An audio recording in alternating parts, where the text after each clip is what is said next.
football show here. It's been a long time since we've talked about fantasy football on this channel. I feel like we talked about it a little bit during the ranking show. We just kind of naturally went into that. But in terms of an actual fantasy football show, have we done anything this offseason? I don't think we've done anything since underdog picks in the playoffs. Possibly, yeah. It's been a long time. It feels weird, feels unnatural. I feel like you got those first time jitters, and that's We've been, good. yeah, we've been enjoying our summer. We have, we have lots of things happening this summer, but tis the season. It is draft season, as August 1st marks in terms, at least for me. So we all know who the top guys are. Like, oh, you should draft Christian McCaffrey. We don't need to be talking about that. Instead, we're going to be talking about some sleepers that you can draft that will help you win your fantasy championship. We got three. We're going to keep it short and sweet. And I think in a future stream, we may do like deep sleepers. We may go more in depth. But for tonight, we have a list of three, one each, different positions, all taken after an ADP of 100 in terms of PPR drafts. So we're talking 10th round or later for most sizes, obviously, if you're in a 16 team league, a little bit earlier. But Trevor, do you want to jump in with your sleeper first, which has an ADP of 111, I should say? Yeah, mine is TJ Hawkinson. We all know he's come back from a really big injury, and we shouldn't take that lightly. He probably won't be here for the first couple weeks too. But this Vikings team is going to have some things to work out. But I mean, he's an incredible player. Like we saw him last year. I think he finished as like tight end 3, right? And if you're drafting a tight end, you're either going for the elite guys or just the guys week to week. And with him, like, yeah, early on, you'll need somebody else like a Fryermuth or whatever. But, you go for that playoff crunch. I don't know if there's many people you want more than him outside of Kelsey, maybe McBride, maybe Laporta. But, I mean, dude's been an absolute PBR monster. He's going to get hot when you need him. And again, coming this late in the year, the last half of the year, he's probably going to be a top 5 tight end. So you can wait on tight end. He doesn't lose you too much. You don't have to pay too much on his replacement. And he's one of the most productive tight ends of the last few years. I think he's an absolute deep sleeper. Again, I know he has an injury. I know there are some question marks, but I mean, he's going to be force fed the ball this year. So there's no problem for me on him. Yeah, we've seen his talent, right? You know what TJ Hawkinson is. What I like, Trevor, is you said you're probably not getting in the first couple of weeks. You're getting a starting tight end come the dog days of fantasy into the playoffs. And I really think that's what you're looking for at your tight end. At least for me. And maybe it's not the right strategy or whatever, but I tend to not draft tight ends early. I end up waiting on them, and I take a shot at Hunter Henry every year, and it never works. I'm still probably going to do it this year. But if TJ Hawkinson is sitting there, I think you can do much worse. And like it's almost to your point of you don't get a Kelsey, you don't get a Laporta, you don't get a McBride, you don't get one of the top dogs. You're looking for anything more than 3-4 points. I think Hawkinson has an upside of at least a touchdown a week, right? Yeah, and you're right, Trevor, to your point. PPR tight end 3 last year, but on a per game basis, he was tied for number 1 with Travis Kelce. So really doesn't get much better. To your point, coming back from a knee injury, just looking at his schedule. Now I don't have it in front of me, but I did look at this earlier. Don't have it, whatever. I think they play the Packers in week 3 or 4, and that feels like a game he'd come back for. I doubt he's going to be playing week 1. Even though they're not ruling it out. Week 2, probably not. Then I think it's week 3 Niners, week 4 Packers. Coming back for Niners, kind of a tough game to come back for. So you can see week 4 Packers. They have a week 6 bye, so it's pretty early. If there's any question, I think he'll sit out until then. But I think it makes sense for him to come back, play against the Packers in week 4. So that's why I think he'll stay as a sleeper. I think his value is going to stay low. People view every tight end as like boom or bust when that's not true. We've talked about that with our consistency rankings and stuff like that time and time again. So it's not true. He is a consistent player. He's really good. And I think he's going to be probably taken 10th round or later, even come like September 1st. So Yeah, I love that. yeah. As you know, I love TJ Hawkinson. Sorry to cut you off, Zach, there, but to add one more layer to it, maybe we see JJ McCarthy down the line. He's a guy who's probably not going to take many deep risks right away. I mean, TJ Hawkinson's the guy who's open over the middle a lot. He feels like a good safety blanket for a rookie quarterback. Yeah, and especially if you believe the pass rush from the rest of the division is going to improve. You would assume the Packers improve. You would assume the Lions improve. They pretty much just had Aiden Hutchinson. They've been desperately trying to find something else. And then the Bears have some studs too. So that's going to be a first check, obviously, if there's heat, which I think is great. Inexperienced quarterbacks, whether that be Darnold or McCarthy. That makes a lot of sense. There's a lot of like Vikings fans who hate TJ Hawkinson, though, which I think that's fueling the value plummet as well, along with the injury, because there's like no hype coming out of practice. I know he's not practicing, but he's not even treated as a star on this offense. Like they're talking about they want to trade him, and that makes no sense. I don't understand. You talked about though, Trevor, as well. Last point I have about like you're gonna have to pair him with somebody. What do you guys think? Obviously, we're Packers fans, Packers show. Robert Tunyon's there now. Do you have any confidence in pairing him with Tonyan, just so you have the tight end one there, or do you think Tonyan may not be, a clear cut tight end one? It's tough, right? Tonyan's a guy that really we've only seen him good with Aaron Rodgers, and we've seen a lot of players that aren't very good with Aaron Rodgers. I'm staying away from Tonyan. I think I don't want to mess around with the Vikings tight end situation if Hawkinson's not there. I think there's a little too much uncertainty at the quarterback position. But again, to counteract that point, you have a guy like Justin Jefferson on the offense. Eyes are on Justin Jefferson, right? There are going to be open targets. There's going to be open middle of the field targets, and that's tight end's money right there. I'm not going to touch him, but I think it's because personally, I think this is one of the strongest tight end classes, I guess you could say, in redraft fantasy in a long time. I feel like the position has kind of been dead lately in terms of like depth. I think with McBride and Laporta and those guys, like what we know what they are now, I think it's a little better. So I think there are a lot of options out there. David Njoku too, Pat Freiermuth. I'm interested to see what he does with the new offensive regime. So I'm not touching him, but I'm saying it's because there's so many other options. If you're getting to the end of your draft and you need somebody and Tonyan's the best available, I have no problem with that either. I just brought up the Vikings. They just released their first unofficial depth chart. They have a really fun tight end room that I didn't realize. Josh Oliver's still there. I'm a huge fan of Josh Oliver, so that alone makes Robert Tonyan like he's not better than Josh Oliver. But they got Johnny Munt, who's a good player from the Rams. Nick Muse, no idea.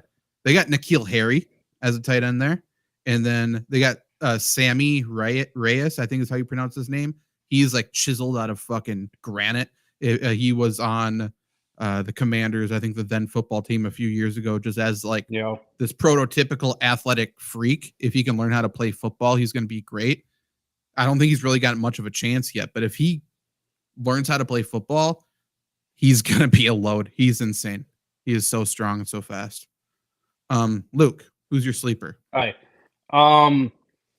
So as much as I wanted to talk about Cordero Patterson after being listed as number one on the Steelers depth chart at the running back position, I'm going with my guy Ezekiel Elliott, who I imagine he's probably very polarizing. I guess a lot of people don't like Ezekiel Elliott more than a lot of people do like Ezekiel Elliott. I like that he's going back to Dallas, where there's little to no competition in the backfield for him. One of the best offenses in the league that's going to see the red zone. It's gonna the passing game is going to set up the run game. Ezekiel is going to get touches inside the 10, inside the 5, inside the 2. He's played in the system. Mike McCarthy's not afraid to run the ball on the 1 yard line 4 times in a row, even if that means get stuffed 4 times in a row. But if Ezekiel Elliott has any tread left on the tires, which I think he does, he's only what 20, 26, 27, 28 years old. It doesn't feel like there was a better landing spot for Ezekiel Elliott. I think just last year throw out what happened in New England. That it was kind of a shit show there, I guess, in terms of fantasy production. But I mean, the guy has, like I said, no competition in the backfield of Dallas, and it's going to be in an offense that does move the ball. Yeah, I think even if you keep New England, it doesn't matter. Like his average draft position right now among running backs is 36. He's never finished lower than 32 in half PPR or PPR his entire career. Last year after the bye, RB40, but then 17, 1, 33, 10, 23, 23. New England used him in the passing game a lot. Will that happen in Dallas? I don't know, but if it doesn't, they'll have him running the ball more than 11 to 12 times a game like New England had. So, and if they pass it to him, even more to him. I think to your point, he's got a good floor. I don't know who's going to beat him. Like, seriously, I mean, Deuce Vaughn, it's not going to be him. Rico Dowdle, please. Royce Freeman, Hunter Luepke, I like them both, but, like, none of them are – there are no problems there. So he's going to get a lot of work. The team's going to be running the ball late in a lot of games probably, and if he gets passing downs, he's going to be fine. I think he's a lock for top 25, so him as RB36 seems like a no-brainer here. Yeah, like you said, he was used so much in the passing game last year. That just makes him like hyper safe to me. He caught 51 passes, same number as Austin Eckler, who's a receiving back, way more than a bunch of different tight ends, way more than a bunch of different other receiving backs. So just the fact that he can do that, and that's like in his skill set now, I think McCarthy's going to use him in that way. No one's going to beat him on the current Cowboys depth chart. They just released it, obviously. He's listed as number 1. Rico Dowdle's number 2. I think he's the very clear number 2. But then it's Royce Freeman, Malik Davis, and Deuce Vaughn. So I think this is a Leonard Fournette landing spot. But even still, that's him and Zeke are the same player, really. They're both like these big plotting guys that are kind of okay in the receiving game. Well, so which I think that makes them interchangeable and pretty good. But Cowboys are going to sign somebody. They have to sign somebody. They're kind of waiting to see if someone gets hurt. They're waiting to spend money. They're waiting for the CeeDee Lamb thing. But yeah, I think it's pretty obvious that Zeke is going to. I don't see a scenario where he doesn't outperform his ADP. I mean, at all. In all the years of fantasy, you're not going to find many number 1 running backs on top 5 offenses in the NFL going later than 100. Yeah, this is also a Dalvin Cook landing spot. So let's just pretend. I think that's maybe the player that would hurt Zeke's like value the most, let's just say, because I think he's by far the best running back out there, and I think he has a differentiating skill set. So I think if Dalvin Cook comes, I don't think he's the RB1 right away. I think he'll ease into it and then probably win the job. So let's just assume he wins the job. So now we're going worst case scenario for Zeke. He's still going to see 12 touches a game, like through the receiving game, through running the ball. And that's going to be better than running back 32, which is what he's going as 36, 105 overall, running back 36 in PPR. No shot he doesn't outperform it, barring injury. So yeah, it's just free. It's free points. And if you are playing in best ball, downloading drafts at best underdog fantasy, use promo code Flurry, obviously, to get that deposit. He's free in like the later to middle late rounds of drafts right now.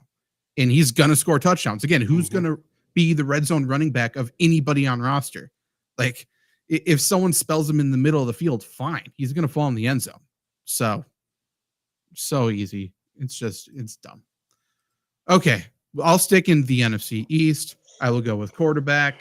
And I think Jaden Daniels is going like dumbly. I'll say that word. The worst word to use here. Way too low. He's going as quarterback 12, 106 overall. Again, he can be the worst quarterback in the world. He's going to outperform it just the way he plays. Last year at LSU, just taking some of his college numbers at play here. So he had 11.7 yards per pass attempt. He likes to throw it deep. Terry McLaurin, I'm not a huge believer in him, to be completely honest, but him and Jahan Dotson are both very good deep ball receivers. So that's going to happen. Obviously, they're going to be playing from behind because they're the Commanders, so that's great. I think you can pass against this division. That's fantastic. And then talking about his legs, he averaged over almost 8.5 yards per rush last year, and he had a rushing touchdown for every 13.5 attempts. He's going to run on this offense, and look no further than obviously Kyler Murray. Cliff Kingsbury is the offensive coordinator now. Yep. Looking at Kyler Murray's first year in the NFL, he was quarterback 7. And that was with no DeAndre Hopkins yet. That was with Kyler Murray getting sacked 48 times, which was by far the most in the league. And those dropped dramatically afterwards. And I think that's because Cliff Kingsbury learned something about the NFL from year 1 to year 2 and learned how to protect Kyler. Obviously, some is on Kyler as well. But I say that to say I don't think Jayden Daniels is going to get hit as much as everyone's saying. I think he's going to use his legs a ton. I think there is a greater than, let's just say, 33% chance that he is the leading rusher on this team. Like I would put it at about 50-50 because I don't think Austin Eckler's that good. So, and again, Austin Eckler, greatest check down running back in the league right now, possibly. He can't run worth shit. He runs with his eyes closed and thinks about his dancer girlfriend. But then, like, catching the ball, he's fantastic. So, I don't know. Quarterback 12 is, like, dumb. It's so stupid that he's that low. Yeah, Go ahead, Trevor. Go ahead. All right. You hit it on the head with Austin Eckler being a check-down merchant. I mean, that's what he is. The team's going to be playing from behind, like you said. He likes the deep ball. He's got 2 decent receivers. People forget he's got Zach Ertz, too, and Ben Sinnott is probably better than Zach Ertz. So he's got, like, 3 reliable options there, not counting Austin Eckler. The schedule isn't perfect, but I mean, he's got some nice weeks in there. Carolina week 7. He's got Tennessee week 13.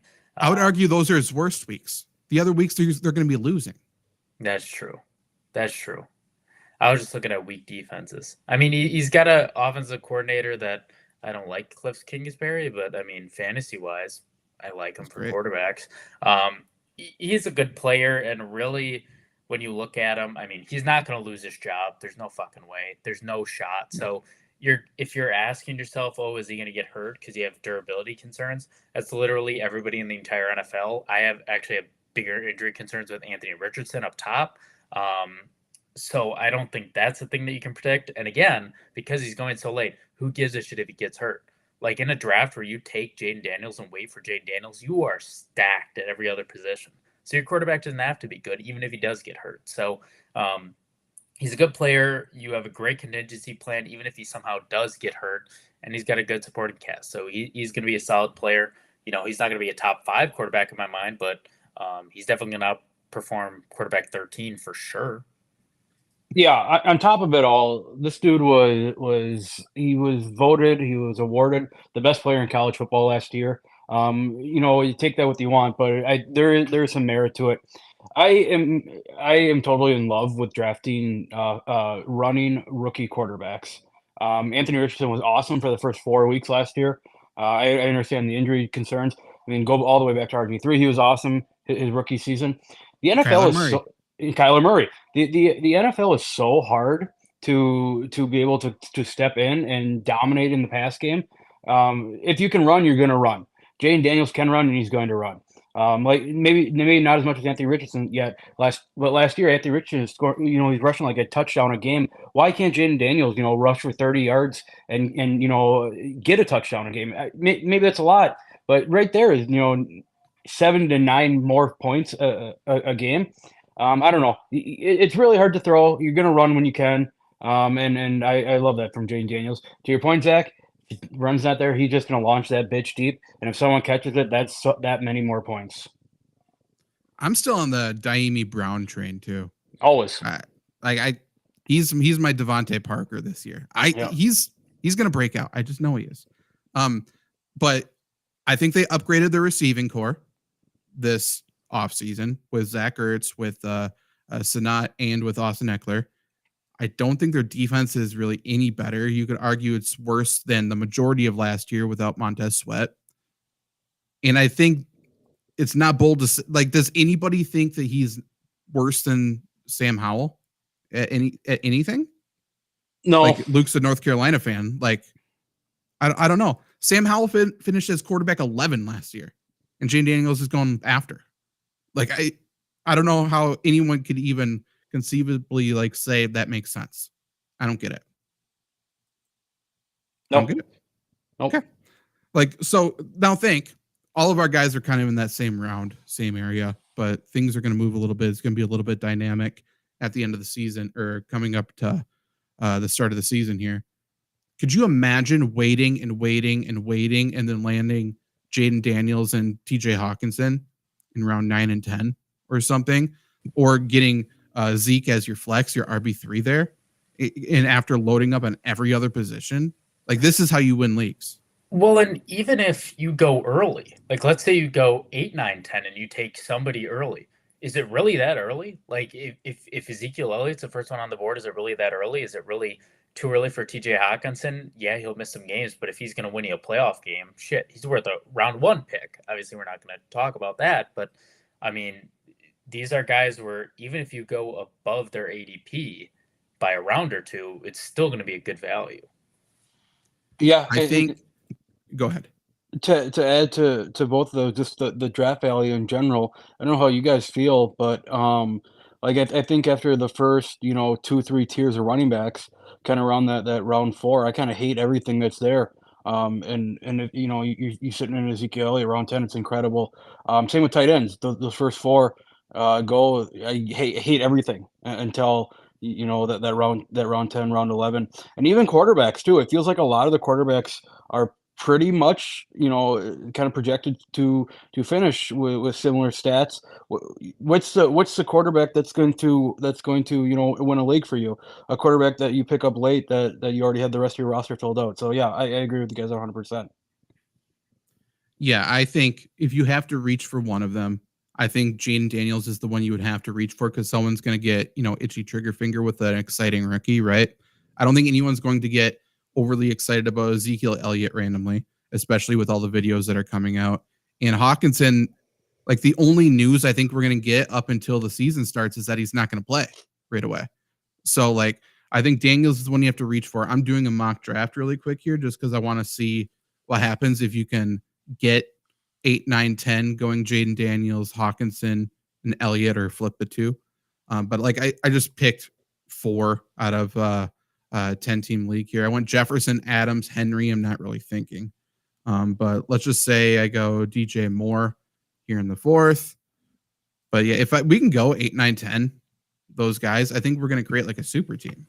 On top of it, you take a Jaden Daniels at in the 10th round or whatever, and maybe you're not 100% sure on it. I mean, there's still an Aaron Rodgers down there. There's still a Matthew Stafford down there. There's tons of quarterbacks down there that you can use as kind of like, let's wait and see on Jaden Daniels fill-ins. Yeah, well, on top of that, I mean, what percentage of 10th round picks are difference makers anyways? Half of them ride the bench anyways. So if Jaden Daniels somehow tears his ACL week 1, knock on wood, that doesn't happen, you're out nothing. It's not like if CMC tears his leg up and you lose your first round pick. Zach, I guess you're doing a fantasy draft right now. So can you pull up those ADPs and just see who the players that are going around those 3 guys? Let me pick this pick. If you have that capability. Yeah, I do. I'm just distracted. Okay. So we're talking about like basically 100. So other players around there, you got Rome Odunze, you got Jackson Smith and Jigba, Gus Edwards, Dallas Goedert, Devin Singletary, Brock Bowers. Like, those aren't difference makers. They're not difference makers, but also people talk about the game getting worse and stuff like that. There's too many good players in the NFL right now. Yeah. Oh, whoops. I was going to do something. I completely forgot the whole point of this fucking thing. Well, on top of that, I mean, you just said Jackson Smith and Jigba and Rome Odunze. I mean, what role is Odunze this year? Like, I don't know if he's a wide receiver 1. Jackson Smith and Jigba might be wide receiver 2 or 3. I mean, what are they? Okay, I got the results here. I forgot what I was doing, so I took Jaden Daniels in the 8th, and then I went Calvin Ridley in the 9th. What a value. I mean, truthfully, we did a good job. But the draft played out normally. I got Zeke in the 10th and Hawkinson in the 11th. So my team from just draft order, I picked 4th in a PPR. I went Justin Jefferson, Devontae Adams, Derrick Henry, DJ Moore, Joe Mixon, Aaron Jones, Terry McLaurin. Then I went Jaden Daniels, Calvin Ridley, Zeke, and TJ Hawkinson. What a fucking start. So we're talking Zeke is our RB4 and Hawkinson, obviously, tight end 1. But we already have a starting lineup with Terry McLaurin as our wide receiver 4. This is such a good team. Yeah. Well, and I mean, even if Zeke has to be your RB2, that doesn't kill you, right? When you have Justin Jefferson No. at Devontae Adams, the wide receivers, when TJ Hawkinson's coming back, he's your tight end 1. I mean, you know, if you're running back 2, if Zeke becomes that is your biggest point of concern in a 10-team league, you're going to be number 1 or 2 in the league, no doubt. Yeah, once again, he's RB1 on a top 5 offense in the NFL. Yeah. Yeah. And at worst, he's going to be in a timeshare. Like he'll be in a split, which is every other running back. Right. And If there was one thing that fantasy owners were crying from the mountaintops about 2 years ago, was last year in Dallas, it was that Pollard did all the work and Ezekiel Elliott got in the end zone. Love You that. think Ezekiel Elliott's going to be the one who does all the work now? No, he's going to be the one that falls into the end zone. Absolutely. Yeah. Yeah. It's easy. We just gave you 3 great sleepers. Take your pick. Take all of them like I just did. I think, maybe a little unrealistic for Zeke to be there in the 10th come, September, come late August. I think some people will wake up. But for the most part, like not. the only clips we've seen is Zeke looking very old. And he's not going to play in the preseason because they can't afford to lose him. So there's going to be a mix. You may be in a league with people who hate the Cowboys and hate Zeke. I'm one of those people. I hate Ohio State too. Like Zeke has nothing going for him other than he's in a perfect situation. Yep. So I'll look past it. Yep. But yeah, that's all we got. We're going to go live streaming College Football 25 here in a little bit. So definitely join that over on Twitch. But we will be doing more fantasy football stuff. Tell us who your favorite sleeper is and let us know what other fantasy content you want over the next few weeks. And we will definitely start doing that. Obviously, once the season starts, we are going to be live for sure every Wednesday night with our ranking show, but we'll have other shows on this channel as well. So stay tuned. Anything you guys got to say before we get out? No,